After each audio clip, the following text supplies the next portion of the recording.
अब वो खबर जो कि आई तो अमेरिका से है, लेकिन विमर्श पूरी दुनिया में शुरू हो गया है।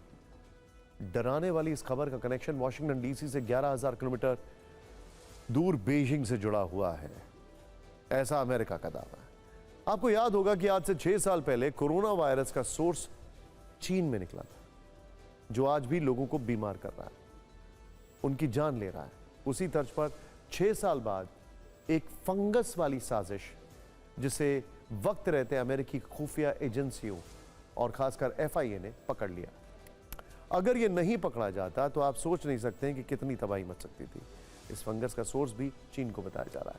फंगस की तुलना चीन के एग्रो टेररिज्म यानी कृषि आतंकवाद से की जा रही है। कहा जा रहा है कि अमेरिका के खिलाफ चीन ने फंगस अटैक की तैयारी की थी, जो 4 तरह से उसे तबाह करता।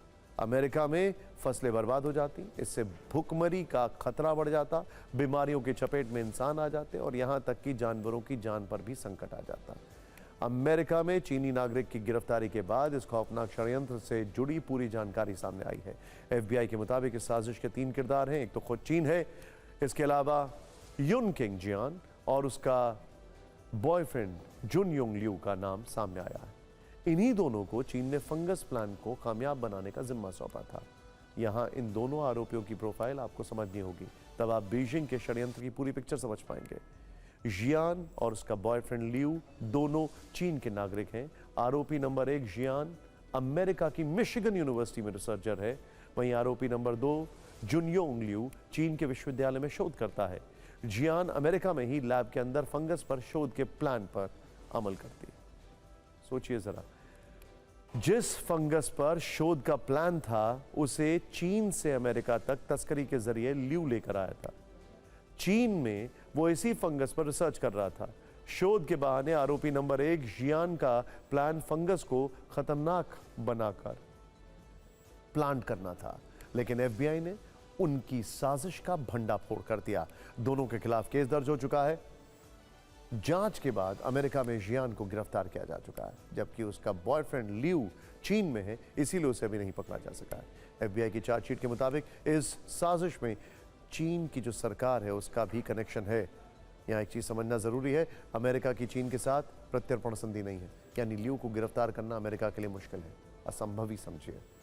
उसकी गिरफ्तारी तभी संभव है जब वो अमेरिका लौटकर आए, जहां उसकी प्रेमिका जेल में बंद है। अमेरिका में बायो अटैक वाली साजिश की जानकारी खुद एफबीआई डायरेक्टर काश पटेल ने दी है। उन्होंने सीधे तौर पर इसके लिए चीन को जिम्मेदार ठहराया है। सोशल मीडिया पर उन्होंने लिखा, एक चीनी नागरिक को गिरफ्तार किया गया है, इसने देश में खतरनाक फंगस की तस्करी की थी। उसका मिशिगन यूनिवर्सिटी में रिसर्च कर रहा था। इस फंगस से खतरनाक बीमारी का खतरा था। चीन की कम्युनिस्ट पार्टी से आरोपी के संबंध थे। अमेरिकी संस्थाओं में चीन घुसपैठ की फिराक में है। इससे अमेरिकी जीवन और अर्थव्यवस्था को खतरा है। फंगस की वजह से दुनिया भर में हर साल करोड़ों डॉलर का नुकसान होता है। यानी एफबीआई डायरेक्टर खुद कह रहे हैं कि बायो अटैक की साजिश में चीन की सरकार शामिल है। चार्जशीट में भी यह बात दर्ज है। इसे सबूतों के आधार पर भी समझा जा सकता है। पहला सबूत, चीन सरकार से आरोपी जियान को फंडिंग मिली। दूसरा सबूत, जियान के संबंध चीन की कम्युनिस्ट पार्टी से। तीसरा सबूत, कम्युनिस्ट पार्टी को लेकर जियान बेहद वफादार है, ऐसा उसके मोबाइल फोन की छानबीन से पता चला है। और चौथा सबूत, चीन की यूनिवर्सिटी में इसी फंगस पर उसका बॉयफ्रेंड और दूसरा आरोपी लियू रिसर्च कर रहा था। चीन में जो फंगस पकड़ी गई है उसका नाम है फुसारियम ग्रामिनीरियम। चीन के इस फंगस को वैज्ञानिक कृषि आतंकवाद का हथियार क्यों मान रहे हैं? यह फंगस कितनी घातक है, इसे 5 पॉइंटर्स में जान लीजिए। चीन के इस फंगस से फसल में हेड ब्लाइट नाम की बीमारी फैलती है, जिससे गेहूं, चावल और जौ जैसे और मक्का जैसी प्रमुख फसलें नष्ट हो जाती हैं। फंगस से पैदा होने वाले टॉक्सिन्स इंसानों जानवरों के लिए जानलेवा हैं। इंसानों में लिवर और किडनी को डैमेज होता है।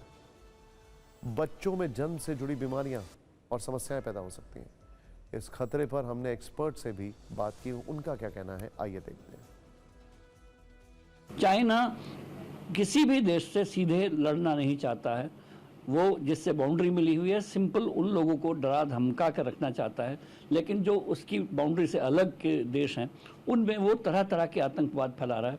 पूरी दुनिया को कमज़ोर करने का उसका जो प्रण है वो कोरोना में दिखाई दिया था। ये नया प्रकार का आतंकवाद है जो अमेरिका में दिखाई दे रहा है।